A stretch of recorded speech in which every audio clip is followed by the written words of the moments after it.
안녕하십니까? 인생의 복잡한 문제들을 말씀으로 단칼에 해결해주는 김종근 목사의 쾌도 남마입니다.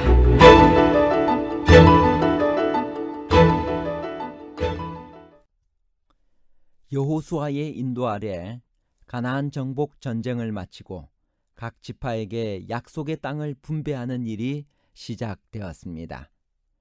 땅 분배에는 어떤 원칙이 적용되었나요?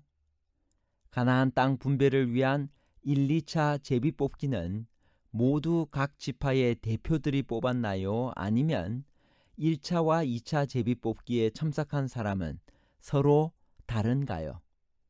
1차 제비 뽑기와 2차 제비 뽑기에 관한 복잡한 문제를 하나님 말씀의 가르침으로 명쾌하게 해결해 드리겠습니다. 여호수아 14장은 요단을 건너 요단 서편 가나안 땅을 분배하는 장면입니다.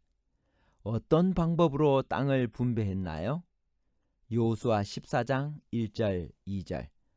이것은 이스라엘 자손이 가나안 땅에서 받은 기업 곧 제사장 엘르아살과 눈의 아들 여호수아와 이스라엘 자손 지파의 족장들이 분배한 것이니라.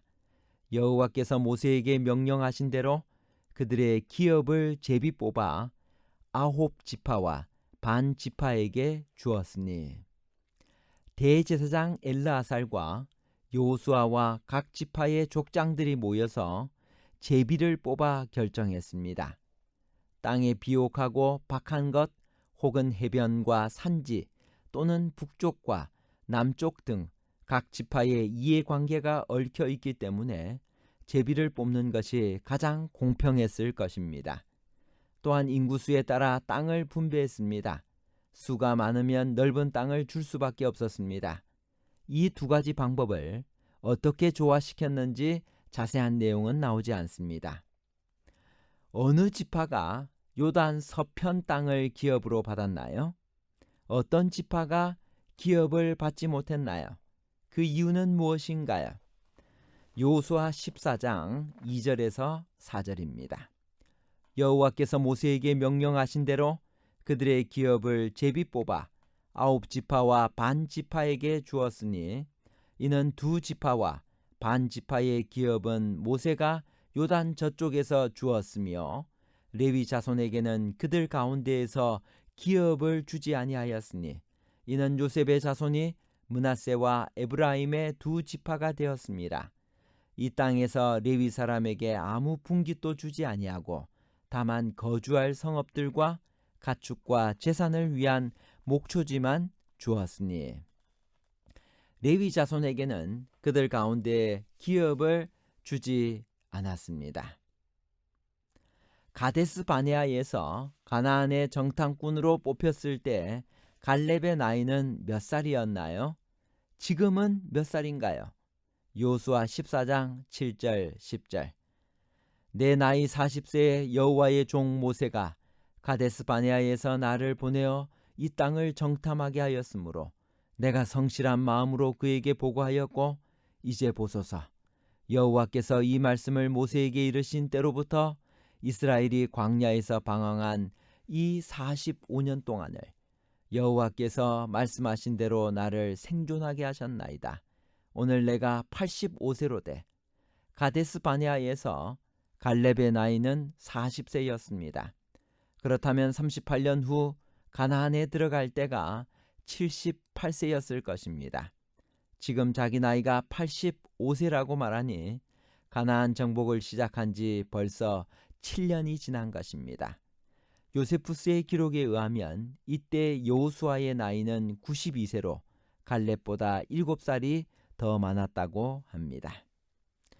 땅 분배를 위한 제비 뽑기의 원칙은 무엇이며 어떻게 진행을 했나요? 여호수아 14장 5절 6절. 이스라엘 자손이 여호와께서 모세에게 명령하신 것과 같이 행하여 그 땅을 나누었더라.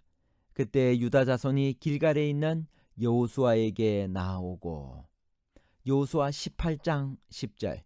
여호수아가 그들을 위하여 실로의 여호와 앞에서 제비를 뽑고 그가 거기서 이스라엘 자손의 분파대로 그 땅을 분배하였더라. 여호수아의 인도 아래 가나안 정복 전쟁을 마치고 각 지파에게 약속의 땅을 분배하는 일이 시작되었습니다. 가나안 땅이 이스라엘 백성에게 분배된다는 사실은 아브라함에게 주신 젖과 꿀이 흐르는 땅에 대한 하나님의 약속이 성취됨을 의미합니다. 그 땅의 분배는 대제사장 엘르아살과 각 지파의 족장들의 도움을 받아 행하도록 여호수아에게 위임되었고 각 지파의 구역은 추첨으로 결정해야 했습니다. 이스라엘 백성이 가나안을 점령하게 될 때 각 지파에게 분배될 전체 영토의 경계는 모세에 의해 이미 정해져 있었고 분배하는 일을 돕기 위하여 각 지파마다 한 명씩 족장이 임명되었습니다. 여호수아 13장에서 21장에 기록되어 있는 분배 내용을 살펴보면 대략 이렇습니다. 13장은 르우벤, 갓, 므낫세 반 지파에게 분배된 요단 동편의 땅입니다. 14장에서 17장은 유다 지파, 에브라임 지파, 므낫세 반 지파가 제비를 뽑은 땅입니다. 길갈에서 뽑았습니다. 18장에서 19장은 나머지 7지파가 제비를 뽑은 땅입니다. 실로에서 뽑았습니다. 20장은 도피성으로 분배된 성읍들입니다. 21장은 레위인들에게 주어진 성읍들입니다. 이 분배에는 세 가지 원칙이 적용되었습니다. 첫째로 분배는 땅의 정복 여부와 상관없이 하나님의 약속을 근거로 이루어졌습니다. 하나님은 여호수아 13장 6절에 내가 그들을 이스라엘 자손 앞에서 쫓아내리니 너는 내가 명령한 대로 그 땅을 이스라엘에게 분배하여 기업이 되게 하라고 하셨습니다. 둘째로 분배의 방법은 제비뽑기였습니다. 이것은 각 지파가 하나님 앞에서 자기들이 선택한 땅을 불평 없이 받아들이도록 하기 위함입니다. 이 일을 위해 여호수아와 제사장과 각 지파의 족장들이 회막문 앞에 모였습니다. 셋째로 온전히 성직을 수행해야 하는 레위 지파는 하나님 자신이 그들의 기업이므로 땅을 받지 않았습니다. 대신에 그들은 각 지파가 드리는 봉헌물과 11조로 살아갈 것이었습니다. 분배를 위한 제비뽑기는 두 차례에 걸쳐 각기 다른 장소에서 진행되었습니다. 1차는 길갈 진에서 유다 지파, 에브라임 지파, 그리고 므낫세 반 지파가 제비를 뽑았습니다. 2차는 실로에서 나머지 7지파를 위한 제비뽑기가 진행되었습니다. 여기서 우선 왜 유다 지파와 요셉 지파가 먼저 제비뽑기를 했는지를 알아보아야 합니다. 그것은 장자에게 주는 권한 때문이었습니다. 물론 야곱의 장자는 르우벤입니다. 그러나 그는 아버지의 첩 비라와 동침하는 매우 중한 죄를 범했으므로 장자라도 그 아버지의 침상을 더럽혔으므로 그 모든 권리를 상실했습니다.